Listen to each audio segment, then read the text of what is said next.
All right. We're going to cut that part. Do you think that good girls are losing or like they get the short end of the stick in the dating world? Yeah. But I don't think that just extends to good girls. I mean, to women, that's just it's a human thing because the good people usually suffer a little bit more. You know, you're going to suffer just a little bit. Okay, philosophy. You're going to suffer just a little bit more because everybody wants a good person and the good people are really hard to find. Good people are rarities and shit like that. And they're going to go through a lot more bad people than the bad people are going to go through good people. So, they're losing a lot because good men are losing too, but good people are losing. So yes, good women are losing. They're taking L's. Heard. Take an L. Okay, Yeah, I see that. Take an L. But they'll, just like the men, they'll eventually bounce back. Rebound. Yeah. Okay. It's gonna take a little bit longer. The good people have to go the long way around. Dang. The pieces of shit will just get right to it. They'll have a family, they'll have the kids, they'll have all that shit. But the good person will have to. It's gonna take a little bit. Trials, tribulations, and trials. You think the good girls are losing or winning? I don't really know about good girls. I don't know them. Oh, you don't know them? I don't know them like that. My girls ain't good like that. You know what I'm saying? Okay. I don't know. What's a good girl?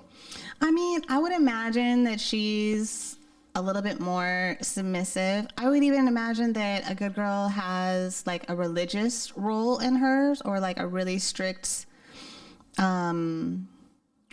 religion or following, like something that they believe deeply in. I don't know. A good girl would probably be someone kind of like you said, almost too nice and comes across more bad than good people, Oh. Like good girls attract, usually wounded people, things like that. They're going to come into contact if they don't have their discernment up. There's nothing wrong with being a good girl. It's just, I don't know a lot of them. It doesn't seem like it's the way to go. Right. That's what there's a lot of pushback on the pick me type women and stuff like that. And I'm like, why would it be pushback on those types of women when guys will go with them? Is it because they're demeaning themselves to be this type of woman for this man? I get that. Some people, okay, so I could even say that a good girl is more patriarchally designed, like she's more apt to uphold the patriarchy. Yes, thank you. Yes. Okay. I would say that a good girl is, less resistant, She's more cooperative. Okay. I see. In a general sense, yes. If I'm myself, I need someone to be vocal. I need someone to check me. Don't just, if I'm making all the decisions, don't just blindly follow them. I don't know what the fuck I'm doing. You were supposed to know what you're doing. She's not supposed to check you. You know what? No. If I say, if we come to a fork in the road, and I'm like, yeah, we're gonna go left. And and from what you can see when you look left, is all types of fuck shit. And boy, yeah, we're gonna go left. But if you look to the right, you see all types of great shit. You still gonna let us go to the left? You're not gonna say nothing? Oh, you got it, baby. Oh, you got it, baby. We gonna go with what you said. That's right. That's what we gonna do. Let you out at the next exit. I got you. You think that you got this? You think that the left is you think the left is the best way to go? I must see something. I see something fucked up, but you don't see it. Okay, so I'm rolling with you. I'm rocking with you. Okay, what you see then? Because if you say something like that, I see something that you don't see. So, but I'm rocking with you and what you got going on. I'm not gonna be like, but I see something. And I'm like, no. If he see it, I'm rocking with him. It's a committee. It's by committee. I make the decision, but it's just I need to know what you think. You can't be. Don't blindly follow me. Don't blindly follow anyone. To be honest, have some agency with these decisions that's being made on your behalf. When we get into when some stuff starts coming up that I thought I seen. That's what I'm saying. I'm gonna be like, this is uncomfortable, sir. You gonna need to fix it. Yeah. But I'm not gonna be like, we shouldn't have gone this way. No. It's just now I'm in an uncomfortable situation. But that's what I'm saying. We went along with what you wanted to do, and now you put me in. No. But at the fork in the road, I'm following my man. I'm not gonna be like, baby, questioning. I'm not. You're not gonna be like, yo, I don't. Maybe. No. Listen, my man knows what the fuck he is doing, and I trust him to do the right things. He doesn't have any fucking clue. That's because some men are out here and they don't know what to do, and they're not. We figure things out as we go. I don't know that that's true. We do. We don't know everything. It's impossible. You don't know everything, but some men figure things out really fast. They figure things out really well, and they set themselves up into positions where I see a pattern of success, and when they suggest or recommend something, I'm going to be not apt to question or challenge. But those guys got there. I mean, I get what you're saying, but those guys got to those positions. They didn't know everything. They didn't, but they know now. And now when we come to a fork in the road. But that's what I'm saying. And even that, when they do come to the fork in the road, it can still be out of their area of knowledge or expertise. But they might lean on their wife to be like, oh, what do you think about this? I mean, if they're leaning on me, like if they're... This is not a common occurrence.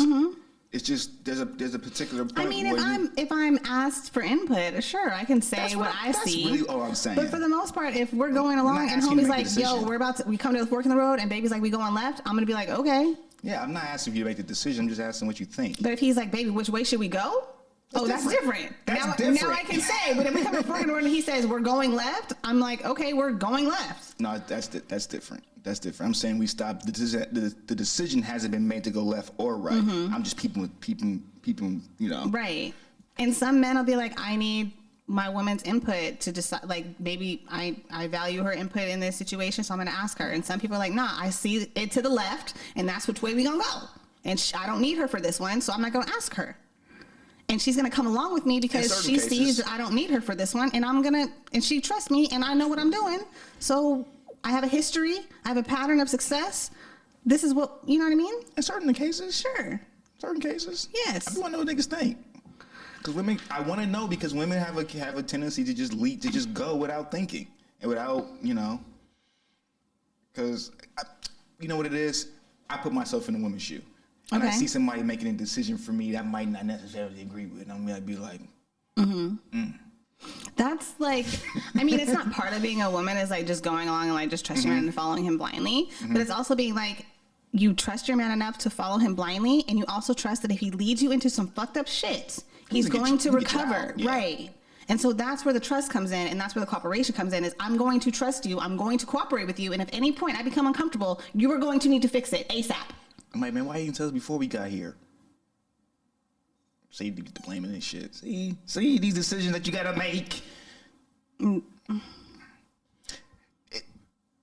At this age, the decisions are easier. I don't really need to input with anything. But sometimes I'm going like just. Of course, sometimes you need to collaborate. Sometimes, not even collaboration. And collaboration. Okay, you need input. Not even input. What are you saying then? Say what you're saying. Tell me what you think. Her telling you what you think is not input? It might not be. Okay. It could be anything. It's not necessarily her asking. It's not me. It's not her necessarily saying we need to go this way, we need to go that way. She can tell me what she thinks about either way.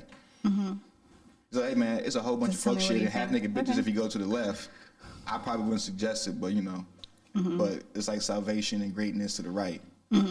But it's a whole bunch of bitches over there to the left. I know how you are.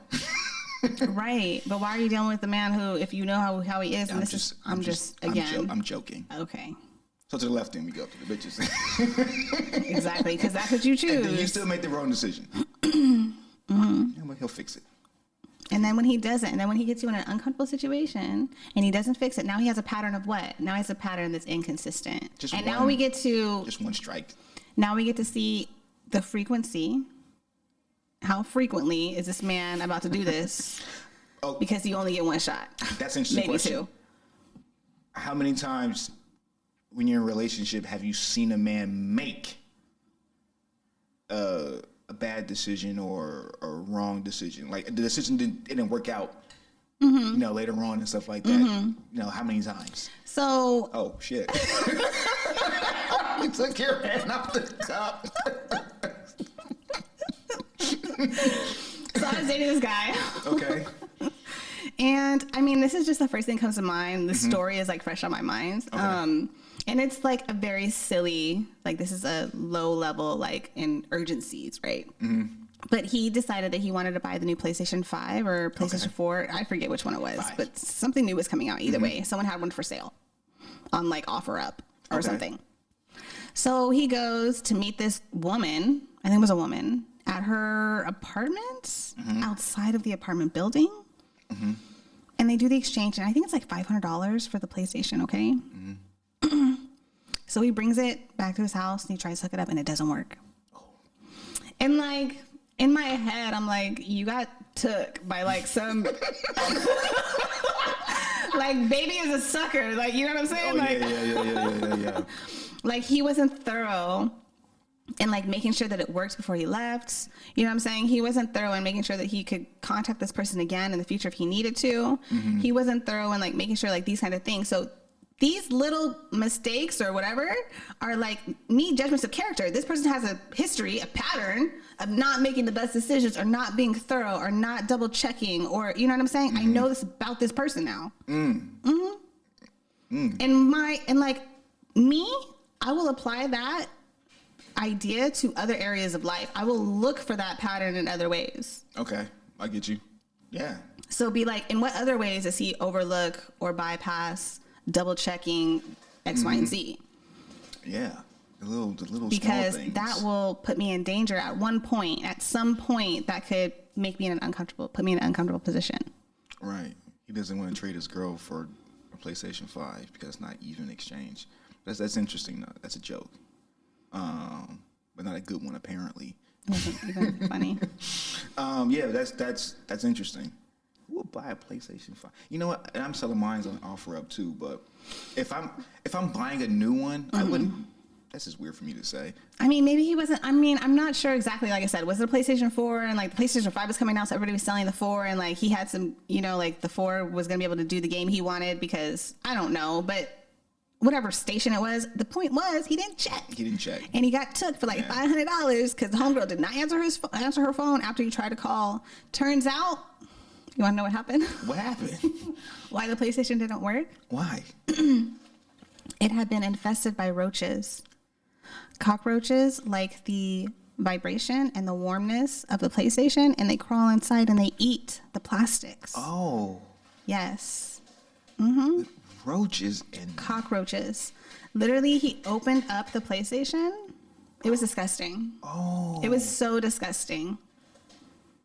Ooh. Because he was like, maybe it's just like a little thing that needs a little... something else. No, it's like the whole board was chewed up by cockroaches. And there was dead cockroaches like in it. It was disgusting. Ooh. Little cockroach legs were like... It was disgusting. You niggas are nasty. That's a level of just moving just away from that into cleanliness. That's a level of nasty that I wish to never achieve. I mean, so when he goes to this person's house to pick up this PlayStation out in front of the apartment complex, he doesn't go inside the apartment to like see where the PlayStation has been kept all these months that they've had it. You know what I mean? But they just know they have a semi-new PlayStation and it doesn't work anymore, and they're going to pretend like it does. But it was terrible. That's tough. It's disgusting. I've heard about that too. And like, you know, little kids, they leave food in their room and stuff, and then the cockroaches come in, and then they find the PlayStation that's always on. It's warm there. It's so warm. So warm. Cockroaches in the microwave.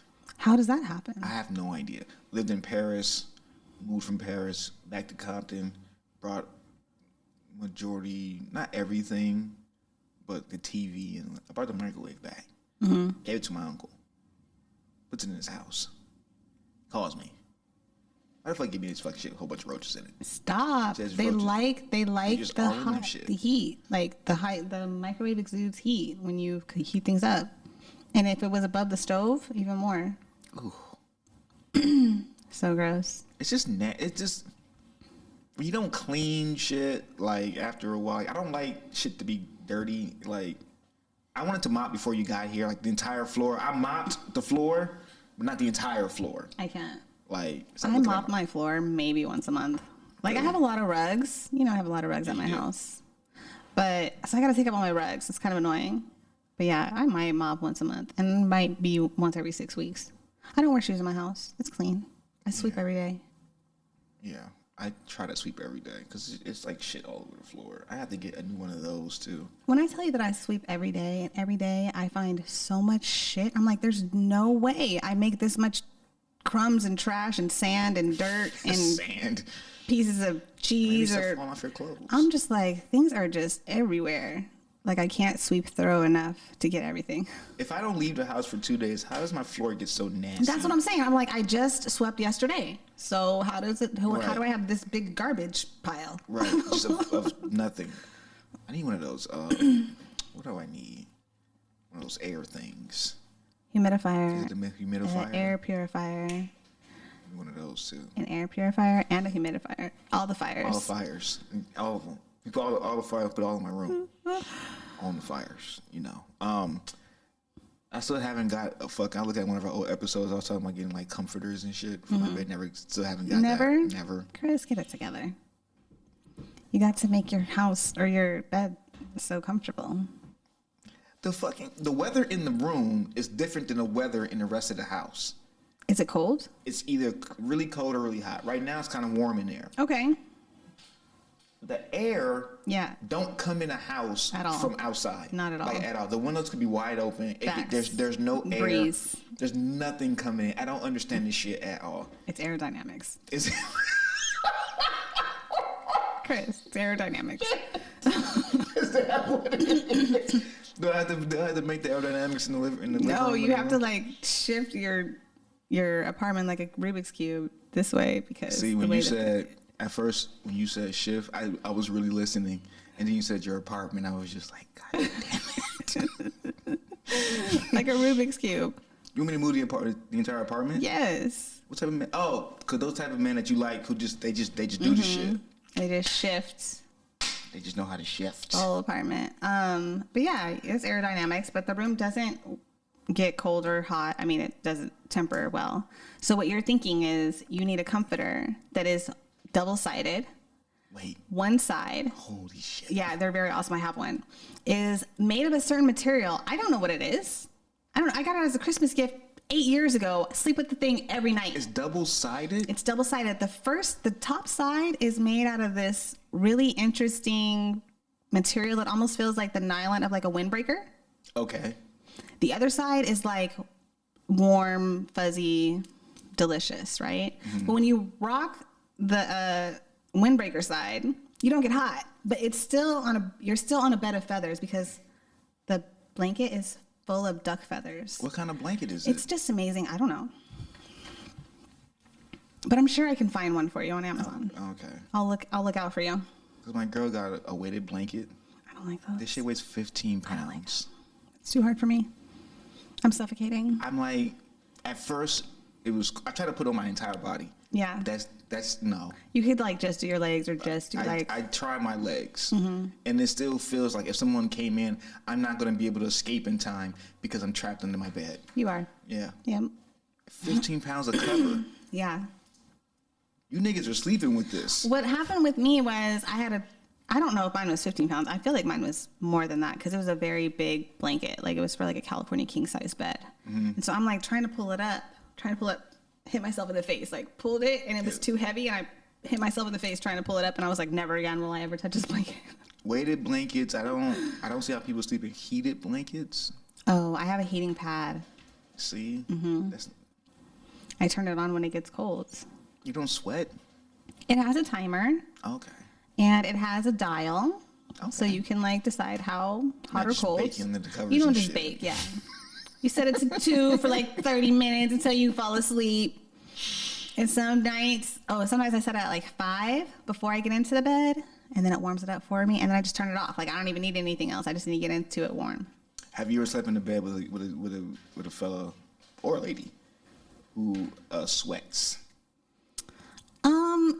No. Like, okay. No, not like a gross noticeable sweat. Maybe like a nice little morning glisten. But not like the pillows are wet, the sheets are wet. You know what I'm saying? Nothing like that. But like, when you sleep and you get all a little extra warm, you might have a little glisten in the morning. I used to sweat terribly. Really? Yeah. I don't like wet sheets. Like wet sheets. See what I'm saying? I have to wake up in the middle of the night, switch up the sheets and shit like that. Like half my body be outside the bed. Yeah, I sweat a lot now that I think about it. Like I'll wake up and my sheets will be wet. You're right, and I do have to change them. What is that? And my heating blanket isn't even on. I don't even be hot. I don't know. I gotta figure this out.